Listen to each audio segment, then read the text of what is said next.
Hello everyone and welcome to the MediaCast walkthrough of Lord of the Rings War in the North. Now, this is a game I'm pretty excited for. I am a big Lord of the Rings fan myself, so I kinda nerd out every once in a while in Lord of the Rings, and this really gives you a chance to nerd out a little bit more if you already are a Lord of the Rings fan. And if you're not, it gives you a chance to explore Lord of the Rings in a little bit more depth than if you just saw the movies or if you just read the books. This goes on a different path other than following Frodo or Aragorn or any of the old Lord of the Rings characters. It takes its own path and goes to a different area in Middle-earth, and it's something I'm pretty excited for. The two main pushing points of this game is it's the first M-rated Lord of the Rings game, so you're going to see a lot more blood and gore and kind of, awesome slow-mo, head-cutting-off moments. And then also the fact that it does explore a deeper Lord of the Rings history. They own Snowblind Studios, the developers of the game, own both the movie rights and the book rights. So they kind of have the capability to grab everything and bring it all into a nice little game. Before we get started with the game, I just want to talk real quick about MediaCast and everything that we've been doing recently. I know that we've been a little bit slow with some of the walkthroughs. Don't worry, you guys. Those are getting finished. Don't need to worry about it. We love Uncharted. We love Dead Island. We love all of these games, and just because we're starting more doesn't mean that we're not going to go back and finish them. I know that we've had a history of being bad with that, but we really want to start changing things around for you guys because you are our fans. You guys have stuck through thick and thin and everything to help us be where we are and help us kind of succeed as to where we want to go. So I really want to thank you guys. Now, there is the Together to the Top movement, something that we've been going about recently, something that we really enjoy and something we really want to help move farther. I do want to feature a channel. So the channel I'd really like to feature today is Cholera Ninja. Now, he does a lot of Let's Plays and other kind of stuff, but really, you guys check out his League of Legends. It's I'm Bad at League of Legends, his little series. It had me laughing for hours on end. He is really funny, and he just really loves the game, and it really shows through in everything that he does. So go over there, check him out. I'll leave a link in the description and maybe an annotation. So check him out. He's really funny, really great guy, really fun to work with, or not work with. I wish I could work with him, play the League of Legends game with him, but no, he's really fun to watch. Go check him out. So with that, that's really all I have to say in this beginning part. I know you guys want to watch Lord of the Rings War in the North. Real quick, the last thing I want to say is you guys just remember to like and subscribe. I really would appreciate it if you like the heck out of this video. I know you guys are looking for Lord of the Rings. I know you guys like Lord of the Rings. So if you could just like this video to help us make this the best Lord of the Rings walkthrough ever, that would be great. I know I try to ask, and maybe I'm asking too much for you guys, maybe I'm not, but if you could like this video, I'd really appreciate it. With that, that's all I'm going to say. Enjoy the walk. Of the great War of the Ring, many songs have been sung, and many tales told. The names of heroes like Gandalf the Grey, Aragorn the King, and Frodo the Ring-Bearer are greatly revered. And rightly so. Yet Sauron's grasp stretched much further than the lands of Gondor and Rohan alone, and his forces might have done great evil in the north of Middle-earth, had a handful of heroes not stood in his path. Their stories, too, deserve to be told. Pay heed now to one such tale, which begins here in the town of Bree, just a few short days before Frodo arrived on his quest.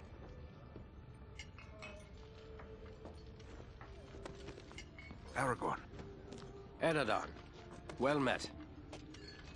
And in company with Andriel of Rivendell and Farin of Erebor. An unlikely trio to find walking through the doors of the Prancing Pony. You were at Sarn Ford last I knew. Do you bear news from Halbarad? Yes. Grim news. I feared it would be so. Quickly, tell me what has happened, but keep your voices low. There are unfriendly ears, even here in Bree. 3 days passed. The guard at Sarn Ford was attacked by 9 Black Riders.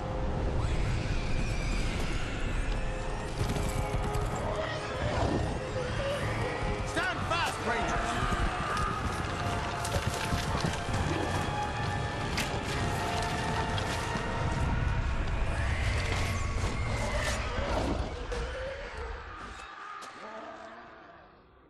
We were overwhelmed, and the enemy passed into the Shire. This is worse than I imagined. I know these riders. It is from Mordor they come.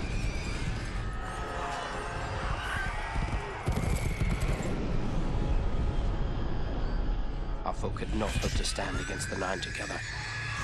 How bad were our losses? Very bad. We tried to resist them, but they were surrounded by an aura of unnatural dread. There is more you should know. After the rout, one of the Black Riders met with an ally, a man of great malice and power.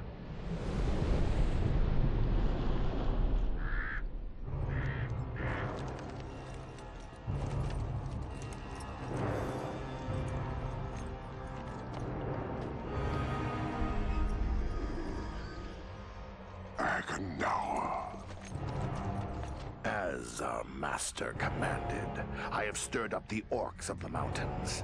Even now, I have a force gathering amid the ruins of Old Fornost. Return at once and prepare your forces. We will have need of them soon. My orcs will be ready. These lands have known peace for too long. They will soon feel the Dark Lord's wrath.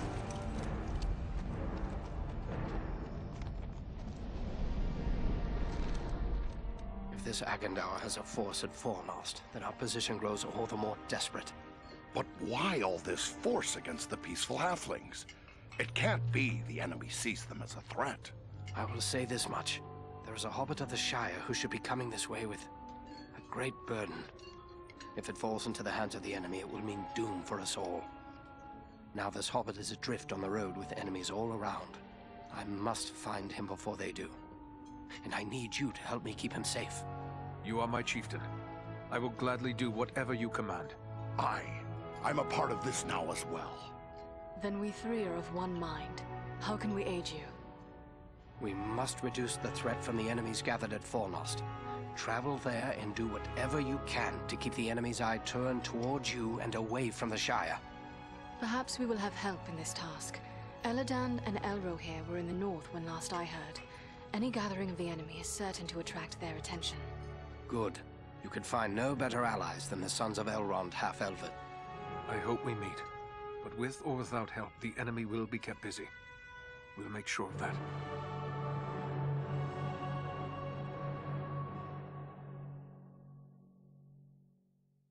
Okay, nice cinematic to open things up. And actually, if you guys go over to this guy sitting in the bar, he asks you a bunch of riddles, and it's really nice to get some early cash. So, I suggest you talk to this guy, and I'll let you listen to what he has to say. That's what I'm looking for.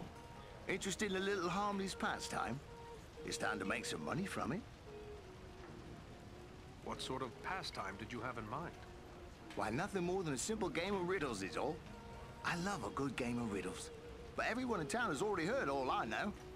I reckon I could stump you, though. I am no stranger to the riddle game. But how is money involved? It's simple. You stake some money and I ask you a riddle. If you give the right answer quick enough, I'll double your money. If you're wrong, the coins go to me. What do you say? Very well. Let's hear your riddle. First, you have to put up your money. How much do you care to wager? Remember, you stand to double it if... that's a good deal of money. But nobody gets the better of old Tedder Hedgerow when it comes to riddles. It's a wager. Now, remember, you'll have to answer quick. I won't give you forever with that kind of money at stake. Yes. Let me hear your riddle. The more of these you take, the more you leave behind. What are they? Oh, right you are. You're a smart one. Give me a chance to win it back, eh? What do you say to double or nothing on another trip? Very well. Double or nothing. Ask away. The more you have of it, the less you see. What is it?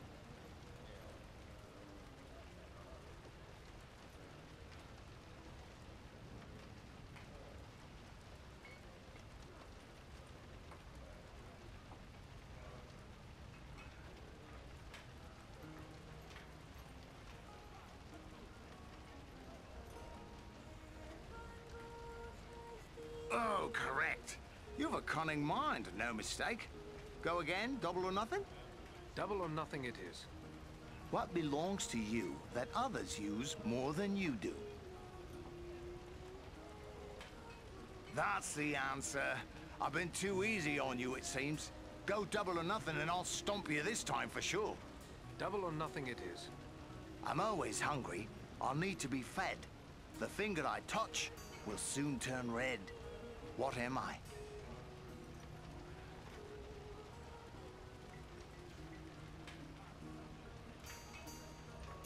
Oh, right by thunder. I can't get anything by you. Give me one last chance. That is enough for me. Thanks for the game. And the coin. See, that was really easy to get some quick coins. You could even go farther. I don't know exactly how far you can go in that, but it's nice to gather up a couple coins there to progress yourself. Because with looting, I've noticed in the at least early stages, you're not getting a lot of gold or silver drops from just killing enemies. A lot of games will give you, that kind of head start.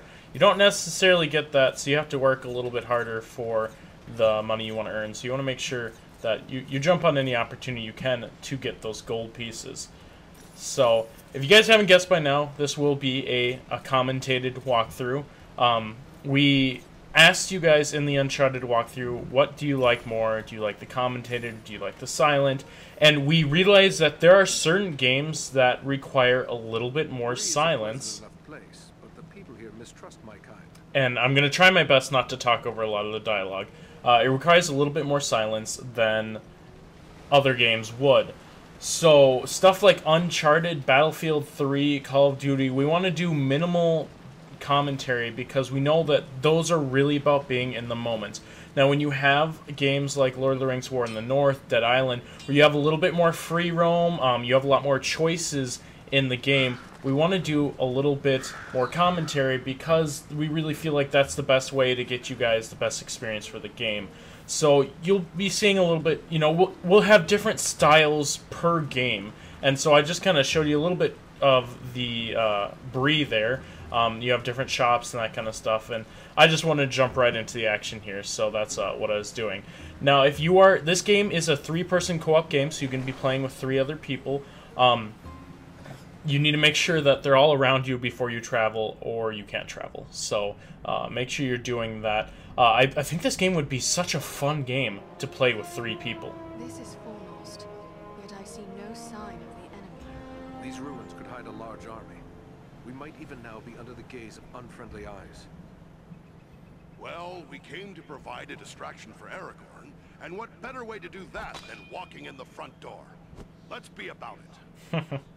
The clever dwarf wittiness, wanting to charge in whenever. So I'm just kind of experimenting with everything here. I actually played through this game first on the 360, but then I decided to do the walkthrough on the PC because I have a PC and I like doing stuff on the PC. It's a little bit easier for me, and I can get the walkthroughs a little bit quicker. So you notice the goblin back there, see how he has that orange thing over his, the little arrow above his head? That means that you can do a special move to finish him off, and you get a little bit extra XP for doing that. So if you have that option, I definitely suggest you do that. It helps you in gaining your levels and everything like that, which is always good in any game like this. You want to make sure to gain your level. So I know earlier I had stated that don't worry guys, we're not finishing we're not going to stop the other walkthroughs just because there are more. We have 3 people in Media Cows, and we frequently freelance. You noticed that Tom was doing the Dark Souls walkthrough. So we will finish those games, do not worry, those will get finished. Like this video if you guys would like to see those other walkthroughs finished, and also this one on top of it. So I want to know your guys' opinion on that. I know you guys love all the walkthroughs, and I'm going to try my hardest. Me personally, I will make sure that these games get done. So there are 2 types of attack in Lord of the Rings War in the North. You have your heavy attack, and then you have a light attack. So it's pretty basic when it comes to that. there's not too much comboing as of level 1, but as you get higher levels, you can upgrade certain skills and combo skills together to kind of give you a little bit more of a library of attacks. One thing you want to get good at is you want to make sure that you're rolling out of the way and then attacking. You know, you're rolling out of the way, dodging the attacks, and then if you roll, you can do a quick attack right as you're jumping up, and that's really nice to do. The heavy attacks, you need to make sure you're timing them correctly, or else you're going to end up getting attacked yourself and hurt. So make sure that you're timing your heavy attacks. And there's a lot of breakable equipment all over the place, so you want to make sure that you break that stuff, because it gives you loot. And as in a lot of games like this, loot is a very good thing to have. So breaking open all those things. And if you're playing with multiple people cooperatively, you want to share that loot. Make sure not everyone's hogging stuff all for themselves. You know, share the loot for if you have a lore master and you're not the lore master, you're the guardian, or the dwarf, or the human, the ranger, and you get a lore master item. Share it with your lore master. Don't just sell it. So you want to make sure to be as cooperative as possible, because that's always nice. So you see, you're getting a little bit of slow-mo actions there. And as you hit your targets more often, so as you get more consecutive chains of attack, you will pump up your attack meter. So you see the little X with a number by it. That'll get you more experience as you kind of go on. So you notice the blue footprints there. You see those periodically through the game. They lead you to a hidden area. I mean, it's not super hidden, but it's kind of hidden, where generally there is a chest or something in the wall that you can open up. You want to make sure to keep your eyes open for... There are just random things just kind of in the wall that if you're not careful enough, you will pass by them, which I'll probably do a couple times in this walkthrough, because, you know, I'm a boss and I don't need loot. I'm just kidding, I do need loot, and I know all of you guys are probably now cringing because you're like, oh no, he said a boss, which means that he's going to say that again this walkthrough, and I'm gonna cry a little bit. But don't cry, I love you guys, so I don't want to see you cry. But you already noticed, if you guys have played any of the other Lord of the Rings games, because I have, that there's a hell of a lot more blood just being splattered all over the place. But I think really where you're gonna start getting those M ratings is some of the cinematics, and then also the slow-mo moments where the heads are flying off and that kind of stuff. So that's fun to do. I want to know if you guys want to see me play some co-op with other people. I am playing this on the PC, so if you guys have Steam, add me on Steam, Donna the Do. And while you're adding things, why don't you guys go ahead and find me on Facebook. I have a fan page, and I'm nearing 1,000 likes, and I would really like to hit that at some point in time. I think that'd be awesome. I update that, and if you want to contact me, that's the best way to do it. My Facebook page, I try to reply to as much as I can on there, and I check that almost hourly. So that's the best way to get a hold of me. But yeah, if you guys want to play co-op with me, if you want to see me play some co-op with either maybe another walkthrough person, another YouTuber, or just somebody from the community, let me know. And leave that in the comment section, or you can leave it on my Facebook fan page. That would be great if you would do that, because I think this is a game that really shines if you play cooperative with other people. So I want to kind of show some of that off. So you want to make sure you can press E while you're just walking around, and it will kind of turn your camera to where you want to be going. So that's kind of helpful if you can. I tried to shoot this guy, but he just runs away. Something tells me he's a little distracted. Oh my god, you fall down. There's a fall down. Yeah, of course everyone's unhurt. We must find a way out of these pits. I'm the only one that fell down, the stupid thing. So this is going to be wrapping up the first part of the walkthrough. I want to thank everyone for watching this video. Remember to like and subscribe if you could. Favorite this video. It means everything to us if you do that. Leave comments, leave insightful comments. I love reading all your guys' comments. I'm obsessed with it sometimes. So there you get to see the skill bars and everything like that. So I upgraded my stealth right away. I feel like that's probably the best option to do, because it just kind of allows you to get away from combat a little bit quicker or sneak up on an enemy if you need to. So this, I'm just kind of exploring the different menu screens here. I know I said I was ending the walkthrough. I forgot that I had this extra part on the end here to show you guys. And then here's the inventory. Pretty basic inventory. They do a very good job of telling you if your weapon is worse or better than other weapons. You want to make sure, like I said, share with your other characters, making sure that they are getting everything that they can for the maximum benefit of themselves. So make sure to share, and share with your friends. Share this walkthrough with your friends. If you know they're excited for Lord of the Rings, tell them about this. I would appreciate it. And with that, you guys, look forward to the next episode. I cannot wait for it, and I know you can't either. I will catch you guys on the flip side.